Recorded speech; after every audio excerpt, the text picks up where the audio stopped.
teman-teman, jangan lupa klik subscribe, like, komen, dan share. Oke, assalamualaikum warahmatullahi wabarakatuh. Halo teman-teman, kembali lagi bertemu dengan saya. Nah, saat ini saya sedang berada di dusun mana Pak? Banyuripan, Desa Kledong, Kecamatan Bandar, Kabupaten Pacitan. Nah, saat ini saya ingin berbagi cerita, pengalaman, atau mungkin informasi kepada teman-teman semuanya bahwa saya ingin membicarakan tentang cabai atau lombok, yang mana memang lombok atau cabai Pacitan itu yang memang dikenal di luar sana itu memiliki kualitas yang bagus ya, dan karena melihat rekam jejak dari pemasarannya sendiri yang dijual di ruang lingkupnya di Pacitan sendiri, kemudian di Ponorogo, di Magetan, di Madiun, di Solo, bahkan ada yang Jogja. Bahkan saya mendengar lombok Pacitan ini tembus sampai lintas provinsi, yaitu lintas provinsi ya, lintas pulau malahan ya. Jadi malah sampai di Pulau Sumatera, tepatnya di Batam. Nah, dan saat ini saya ingin bertanya-tanya langsung dengan petani lombok di sini, yaitu dengan Bapak Jumikin. Selamat siang Pak Jumikin, bagaimana kabarnya hari ini? Baik. Alhamdulillah baik ya. Mohon maaf lo mengganggu waktu istirahatnya. Ya, oke. Jadi sudah mulai kapan Pak petani lombok? Tahun 2000 Mas. Tahun 2000, berarti sudah kurang lebih 20 tahun ya Pak ya? Tahun ya Mas. Gimana Pak pengalamannya menjadi petani lombok? Banyak Sekali ya. banyak Ada suka-dukanya ya? ada. Oh gitu. Untuk yang sukanya nggak usah ditanya, yang jelas ketika harga naik tinggi gitu ya sudah, itu bahagia Ya.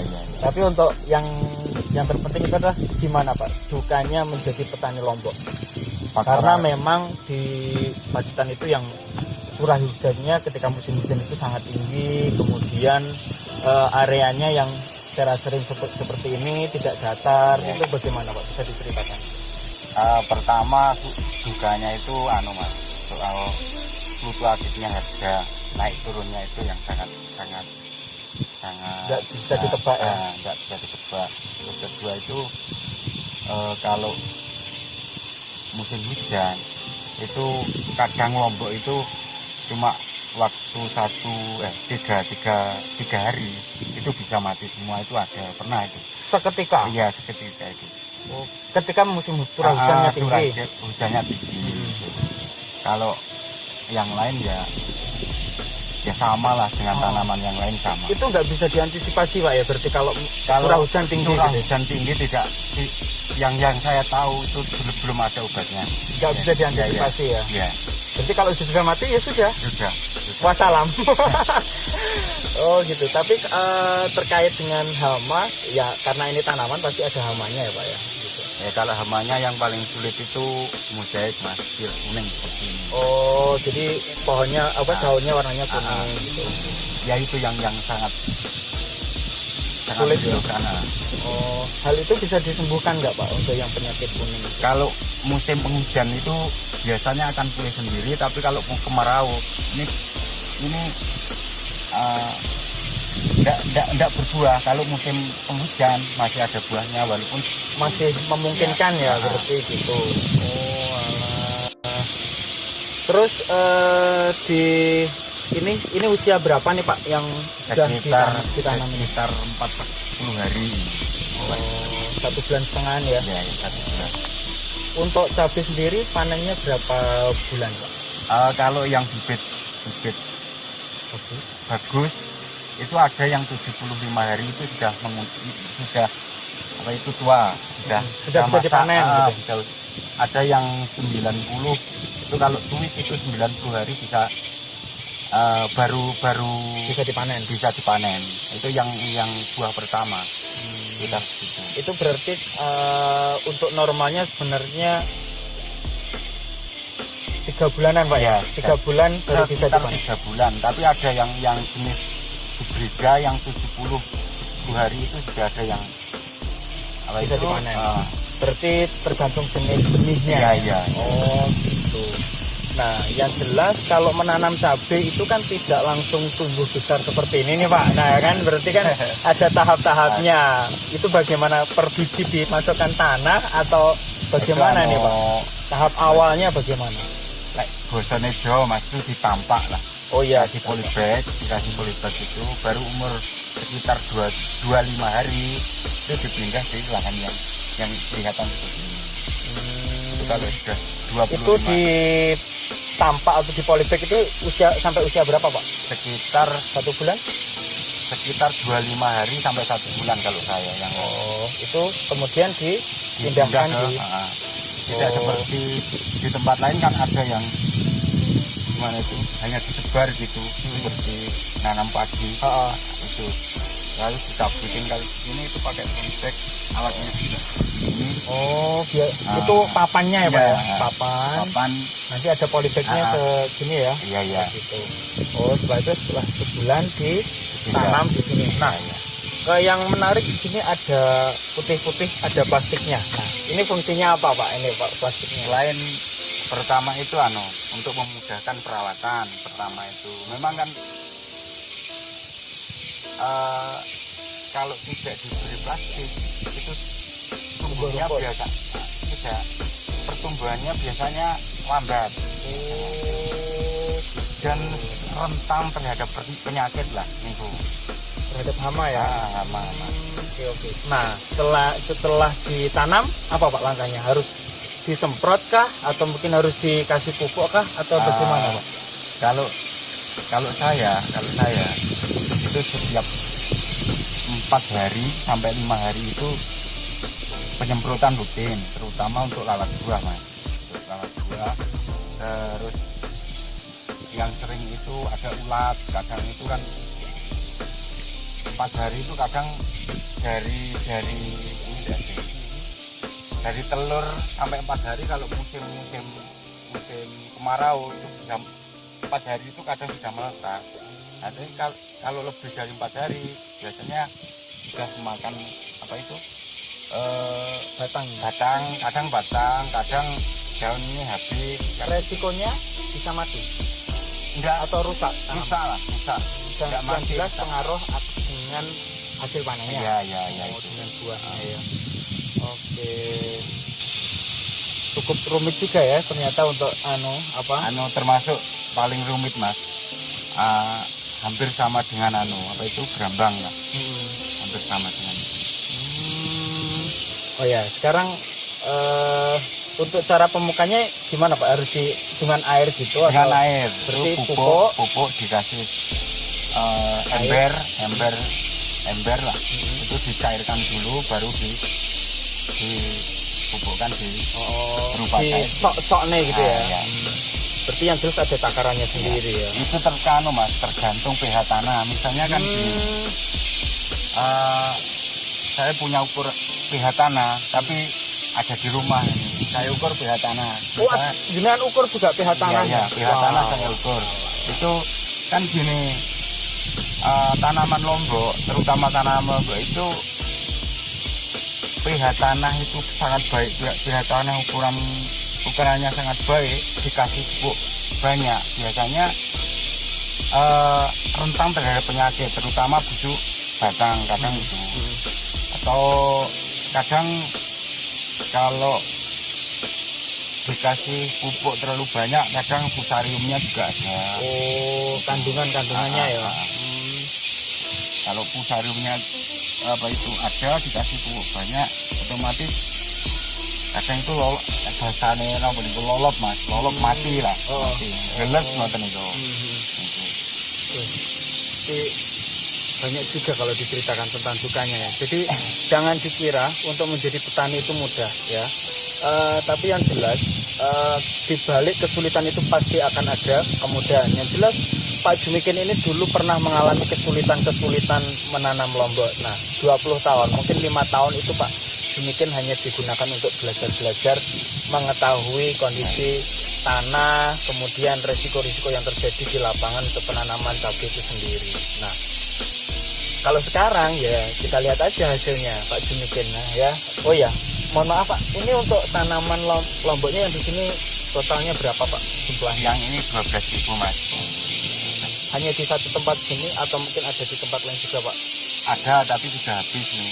Oh sudah habis panen ya? Sudah habis Pas panen, pas Iya. payu-payunya kemarin ya? Ada yang harga Bagus. bagus, ada yang juga murah. Iya. Gitu. Itu Cuman hubungannya dengan rezeki ya? Gitu. Oh berarti untuk di sini saja 12.000. Yang habis panen kemarin 16.000 Mas. 16.000 ya? Berarti jenengan itu selalu kontinu ya? Artinya selalu terus menerus untuk menanam cabai ya? Dengan selalu jumlah yang cukup banyak. Iya ya. Memang kalau cabai kan ini sudah usia 40 hari ini biasanya sudah ada rencana lagi untuk nanam yang mungkin untuk kemarau biasanya juga tanam gitu. Ya biar tanahnya tidak nganggur lah intinya gitu. Iya. Terus untuk hasil panennya biasanya gimana Pak? Jenengan antar ke tempat tengkulak atau tengkulaknya yang ambil ke sini Pak? Biasanya ambil ke sini Mas. Biasanya sampai rumah itu diambil. Oh gitu. Berarti sudah Iya sudah ada. memudahkan ya. Berarti artinya petani cabai di sini memang sudah mulai dimudahkan ya gitu. Oh, jadi nggak perlu capek-capek mengantar. Sudah ada yang ambil. Jadi cukup dipanen, setelah itu diambil sama tengkulak. Terus mohon maaf nih Pak, untuk harganya gimana Pak sekarang itu? Mungkin tidak usah disebutkan harganya ya. Mungkin sekarang itu lagi bagus, lagi sedang, atau memang lagi kurang baik nih Pak? Kurang baik ini Mas. Kalau Lagi harga kurang baik. 6.000 itu udah baik lah. 6.000 saat ini. Oh gitu ya. Sekian. Kalau itu karena kenapa nih Pak kira-kira? Atau mungkin yang sekarang karena faktor virus corona itu kah? Atau mungkin Ya, memang lagi musim hujan atau gimana nih Pak? Itu Mas, pertama ya ada virus corona kan ada 1 minggu ke belakang itu para tengkulak itu mau masuk ke Jakarta itu katanya itu tidak bisa dengan adanya virus itu. Oh iya. Terus kedua memang bulan ini lah Sasi Jawa itu mau 10 niku ramai-ramainya panen biasanya gitu. Panen raya ya? Ya. Kan semua tempat bisa ditanami cabai. Kalau apa itu tanam sekarang itu harus ada rencana ambil air dari sana untuk mengairi kan jelas curah hujan sudah menurun. Oke, jadi teman-teman untuk harga cabai yang saat ini memang kurang baik ya, karena memang yang jelas hal ini disebabkan karena mewabahnya virus COVID-19 atau virus corona. Karena cabai dari Pacitan sendiri itu dipasarkan juga ke luar kota, ke Ponorogo, Magetan, Madiun, bahkan ada yang Jakarta. Hal ini sangat logis sekali karena memang beberapa waktu yang lalu memang di kota-kota lain atau mungkin di Jakarta itu mulai dilakukannya sistem PSBB ya, atau pembatasan sosial berskala besar. Jadi bisa memungkinkan sekali tengkulak itu mau memasarkannya itu tidak bisa masuk di kota tersebut ya. Oke, nah sekarang nih Pak, apa itu tips-tipsnya atau mungkin saran jenengan untuk teman-teman di sana yang ingin mencoba menggeluti di pertanian Lombok itu sendiri. Yang pertama apa dan selanjutnya apa? Yang pertama niat aja Mas, niat. Niat ingsun lillahi ta'ala nandur Lombok gitu. Niat, walaupun punya modal tidak punya niat sama saja. Ada lahan niatnya kurang lah. Karena artinya, Lombok itu gini Mas, lain daripada yang lain. Misalnya perawatan harus rutin. Kalau tidak ada niat dan konsisten terhadap tanaman itu sendiri, kalau juga bangkrut. Berarti kalau intinya kalau memang niat jangan tanggung-tanggung Nah, gitu ya. Ya sudah nandur ya nandur gitu. Dirawat yang bagus gitu. Terus yang kedua penyemprotan rutin. Ya penyemprotan rutin, terus tahu Lombok itu membutuhkan apa. Kan kadang gini, kalau biasanya ada tanaman yang kurang bagus, pertumbuhannya kurang bagus, itu bukan kadang-kadang bukan kok karena kurang pupuk, kadang itu ada hama misalnya yang teliti, kadang ada trip, kadang ada itu harus dipantau terus secara rutin. Berarti harus tahu istilahnya ciri-ciri tanaman ini yang sakit bagaimana gitu ya. Oh gitu. Oke. Kadang yang dibutuhkan obat kok yang dikasih pupuk itu kan nggak nyambung kadang. Oh gitu. Ya. Terus yang ketiga, apakah itu saja? Yang telaten mungkin. Jangan pernah menyerah lah kalau soal Lombok, karena gini, ada bulan depan harga murah, belum tentu bulan depannya murah lagi, kadang juga bisa naik gitu ya. Tidak bisa ada yang menebak harga cabai lah intinya. Oh gitu. Yang intinya jangan patah semangat ya. Bisa jadi saat ini memang down atau lockdown ya. Down bisa jadi bulan depan atau mungkin besok up ya, apalagi memang momennya mau lebaran nih ya kan, bentar lagi puasa, lebaran, bisa jadi biasanya apa-apa itu kalau lebaran tinggi ya, gitu. Terus mungkin itu saja atau mungkin ada yang lain Pak? Kak, gini, keluhan saya kan, saya punya teman-teman petani Lombok juga, jangan asal percaya kepada kadang toko obat mas, sama toko obat, kadang dikasih ini, padahal belum tentu itu dipraktekkan terhadap tanaman itu bisa sembuh. Itu banyak teman saya itu kadang kan ya juga penjual lah yang dikatakan ini bagus, kadang nggak cek dulu ke teman yang sudah berpengalaman tentang cabai itu yang gimana ya, yang kadang menurut saya itu sangat kasihan banget. Kadang kan mahal lah, perawatan Lombok itu mahal, obatnya mahal, kadang wah ya juga itulah, hati-hati dalam memilih obat. Kalau bisa tanya yang sudah pengalaman, ini apa tuh kadang itu biasanya. Kok Lombokku ngene iki obatnya apa gitu ya. Gitu ya. Ya cuma itulah. Itu ya. Oke. Itu tadi ya teman-teman untuk tips atau sarannya dari Master ya. Master of enggak ada master ya. Petani itu enggak ada master mas.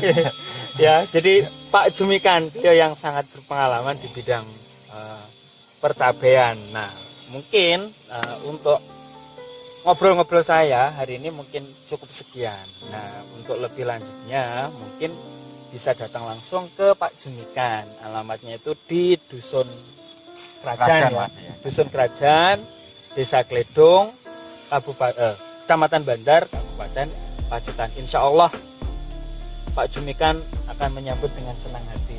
Ketok tular Pak ya. Ya, itu tadi ya teman-teman, hasil ngobrol kecil saya, hasil belajar saya dengan Pak Jumikan ya. Mudah-mudahan